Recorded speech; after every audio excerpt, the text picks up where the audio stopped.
नियतं कुरु कर्म त्वं कर्मजायो ह्यकर्मणः शरीरयात्रापि च ते न प्रसिद्धेद कर्मणः। अर्जुन, तू निर्धारित किए हुए कर्म को कर, अर्थात कर्म तो बहुत से हैं, उनमें से कोई एक चुना हुआ है, उसी नियत कर्म को कर। कर्म न करने की अपेक्षा कर्म करना ही श्रेष्ठ है, इसलिए कि करते रहोगे, थोड़ी भी दूरी तय कर लोगे तो जैसा पीछे बता आए हैं, महान जन्म मरण के भय से उद्धार करने वाला है, इसलिए श्रेष्ठ है। कर्म न करने से तेरी शरीर यात्रा भी सिद्ध नहीं होगी। शरीर यात्रा का अर्थ लोग कहते हैं शरीर निर्वाह। कैसा शरीर निर्वाह? क्या आप शरीर हैं? ये पुरुष जन्म जन्मांतर से, युग युगांतरों से शरीर की यात्रा ही तो करता चला आ रहा है। जैसे वस्त्र जीर्ण हुआ तो दूसरा तीसरा धारण किया, इसी प्रकार कीट पतंग से लेकर मानव तक, ब्रह्मा से लेकर यावन मात्र जगत परिवर्तनशील है। ऊपर नीचे योनियों में बराबर ये जीव शरीरों की ही तो यात्रा कर रहा है। कर्म कोई ऐसी वस्तु है जो इस यात्रा को सिद्ध कर देती है, पूर्ण कर देती है। मान लें एक भी जन्म लेना पड़ा तो यात्रा तो जारी है, अभी तो पथिक चल ही रहा है, वो दूसरे शरीरों की यात्रा कर रहा है।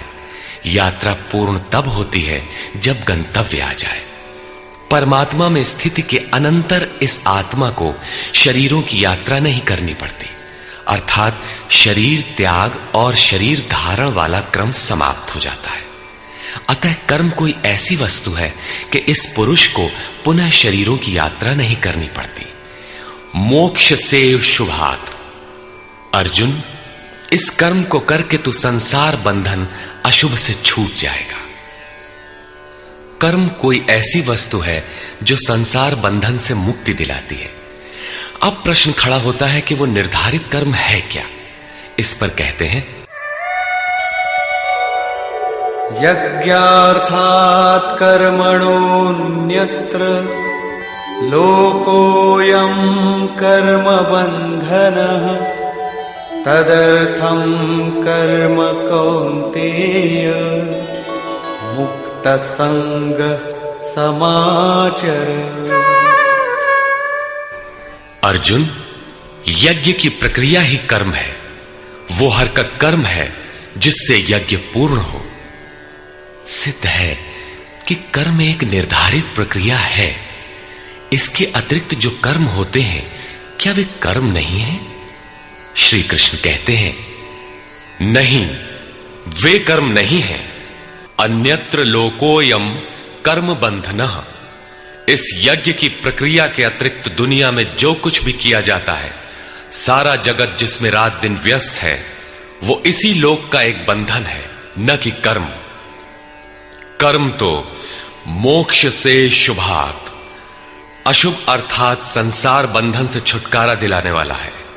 मात्र यज्ञ की प्रक्रिया ही कर्म है। वो हरकत कर्म है जिससे यज्ञ पूरा होता है। अतः अर्जुन, उस यज्ञ की पूर्ति के लिए संग दोष से अलग रहकर भली प्रकार कर्म का आचरण कर। संग दोष से अलग हुए बिना यह कर्म होता ही नहीं। अब हम समझ गए कि यज्ञ की प्रक्रिया ही कर्म है, किंतु यहां पुनः एक नवीन प्रश्न उत्पन्न हो गया कि वो यज्ञ क्या है जिसे किया जाए। इसके लिए पहले यज्ञ को न बताकर श्री कृष्ण बताते हैं कि यज्ञ आया कहां से, ये देता क्या है। उसकी विशेषताओं पर प्रकाश डाला और चौथे अध्याय में जाकर स्पष्ट किया कि यज्ञ क्या है जिसे हम कार्य रूप दें और हमसे कर्म होने लगे। योगेश्वर श्री कृष्ण की शैली से स्पष्ट है कि जिस वस्तु का चित्रण करना है, वे पहले उसकी विशेषताओं का चित्रण करते हैं जिससे श्रद्धा जागृत हो। तत्पश्चात वे उसमें बरती जाने वाली सावधानियों पर प्रकाश डालते हैं और अंत में मुख्य सिद्धांत प्रतिपादित करते हैं। स्मरण रहे कि यहां पर श्री कृष्ण ने कर्म के दूसरे अंग पर प्रकाश डाला कि कर्म एक निर्धारित क्रिया है। जो कुछ किया जाता है वो कर्म नहीं है। अध्याय 2 में पहली बार कर्म का नाम लिया, उसकी विशेषताओं पर बल दिया, उसमें बरती जाने वाली सावधानियों पर प्रकाश डाला, लेकिन यह नहीं बताया कि कर्म क्या है। योगेश्वर श्री कृष्ण ने कहा, अर्जुन, तो निर्धारित किए हुए कर्म को कर। अब प्रश्न उठता है कि निर्धारित कर्म क्या है जिसे हम करें। तब बताया कि यज्ञ को कार्य रूप देना कर्म है। अब प्रश्न उठता है कि वो यज्ञ क्या है।